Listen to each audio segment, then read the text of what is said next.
पुत्री, तुमने पहली परीक्षा पास कर ली। अब तुम तैयार हो दूसरी परीक्षा के लिए। सुमित्रा ने विनम्रता से सिर झुकाया और कहा, मैं तैयार हूं महाराज। 3 साधुओं का रहस्य। तीनों साधु सुमित्रा को लेकर एक पहाड़ी के ऊपर बने एक पुराने मंदिर में गए।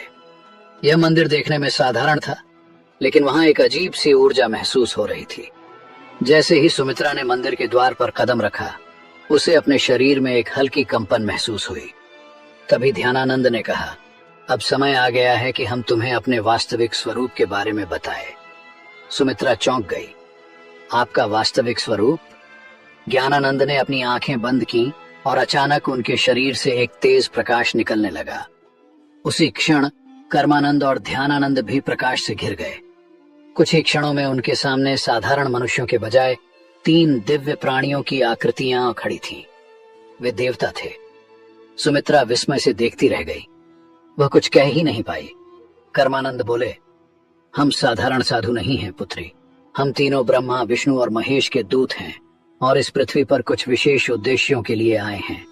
ध्यानानंद आगे बोले, हमें आदेश मिला था कि हम किसी ऐसे व्यक्ति की परीक्षा लें जो सच्चे मन से अपने भाग्य को बदलना चाहता हो, और हमने तुम्हें चुना।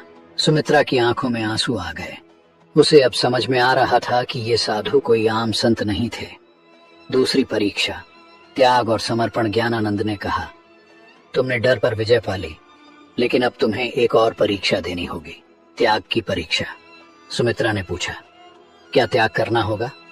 कर्मानंद बोले, तुम्हें अपने सबसे प्रिय वस्तु का त्याग करना होगा, वही वस्तु जिससे तुम्हारा सबसे अधिक लगाव हो।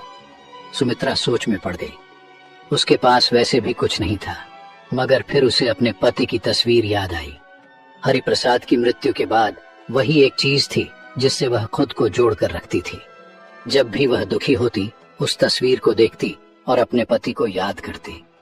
उसने धीरे से पूछा, क्या मुझे अपने पति की तस्वीर छोड़नी होगी? ध्यानानंद बोले, अगर वही तुम्हारी सबसे प्रिय वस्तु है तो हाँ, लेकिन याद रखो, सच्चा त्याग तभी होता है जब वह स्वेच्छा से किया जाए। अगर तुम इस परीक्षा के लिए तैयार नहीं हो तो हम तुम्हें बाध्य नहीं करेंगे। सुमित्रा के मन में संघर्ष शुरू हो गया। क्या वह अपने पति की अंतिम निशानी को छोड़ सकती है? उसने कुछ देर सोचा और फिर कहा, अगर मेरे जीवन को बदलने के लिए यह आवश्यक है तो मैं तैयार हूं। तीनों साधु मुस्कुरा उठे। तो जाओ और अपनी सबसे प्रिय वस्तु को गांव के तालाब में प्रवाहित कर दो। त्याग का क्षण। सुमित्रा गांव वापस आई और अपनी झोपड़ी में गई। वहां एक पुराने संदूक में वह तस्वीर रखी हुई थी। उसने कांपते हाथों से उसे उठाया और तालाब की ओर चल पड़ी। गांव के कुछ लोग उसे ऐसा करते देख रहे थे।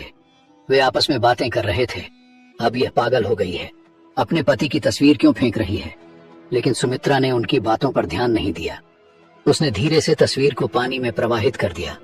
जैसे ही तस्वीर पानी में डूबी, उसे महसूस हुआ कि उसके दिल का सारा भार भी पानी में समा गया है। अब वह हल्का महसूस कर रही थी। दूसरी परीक्षा सफल। जैसे ही वह वापस जंगल में पहुंची, तीनों साधु वहां खड़े थे।